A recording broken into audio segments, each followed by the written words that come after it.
నమస్తే. డి న్యూస్‌కి స్వాగతం. ఈనాటి వార్తల్లోని ముఖ్య అంశాలు.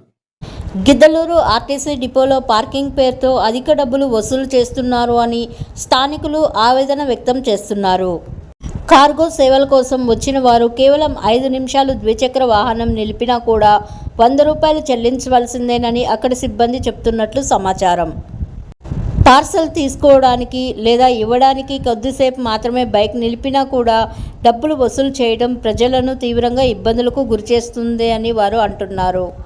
ఇతర ప్రాంతాలలో ఇలాంటి అధిక ఛార్జీలు లేకపోయినా గిద్దలూరులో మాత్రం ఇలా వసూలు చేయడం ఎక్కడా లేని విడ్డూరం అని స్థానికులు విమర్శిస్తున్నారు. ఈ విషయాన్ని ఇప్పటికే సంబంధిత అధికారుల దృష్టికి తీసుకెళ్లినప్పటికీ ఎలాంటి చర్యలు తీసుకోలేదు అని, పరిస్థితి యథావిధంగానే కొనసాగుతుంది అని ప్రజలు ఆవేదన వ్యక్తం చేస్తున్నారు. ఇప్పటికైనా ఉన్నతాధికారులు స్పందించి సమస్యను పరిష్కరించాలి అని వారు కోరుతున్నారు. లెక్కించనీకో లేదా వాళ్ళ బంధువులను తీసుకునికో వస్తారు. లేదా కార్గో ప్లేస్ ఇక్కడే ఉంటుంది. కార్గోకి ఏమైనా పార్సల్ వచ్చినప్పుడు 5 నిమిషాలు 10 నిమిషాలు డిపో ముంగలు ఆపుతారు. కార్గో ప్లేస్ దగ్గర ఆపుతారు.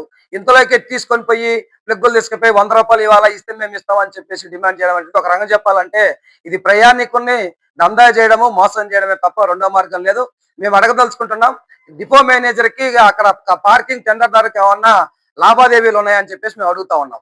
5 నిమిషాలకు 10 నిమిషాలు పికప్ అవడం ఏంది? ప్లగ్గును అదలే కడతా లేదు, పీకేటప్పుడు చెప్పాలి కదా, ఇక్కడ పార్కింగ్ ప్లేస్ పెట్టడం, ఎక్కడ నో పార్కింగ్ ప్లేస్ బోర్డు లేదు, చెట్టు కింద ఆపుతారని చెప్పేసి కర్రలు కట్టారు. 5 నిమిషాలు 10 నిమిషాలకి ఇక్కడ బండి డిపో దగ్గర అవసరం వచ్చినాక ఎక్కడ ఆపగలుగుతారు? అందుకని దీనిని మేము సీరియస్ గా తీసుకుంటున్నాం. ఇది సమస్య కింద పరిష్కరించకపోతే ఖచ్చితంగా ప్రజా సంఘాలుగా డిపో దగ్గర ఆందోళన చేయాల్సి వస్తుంది.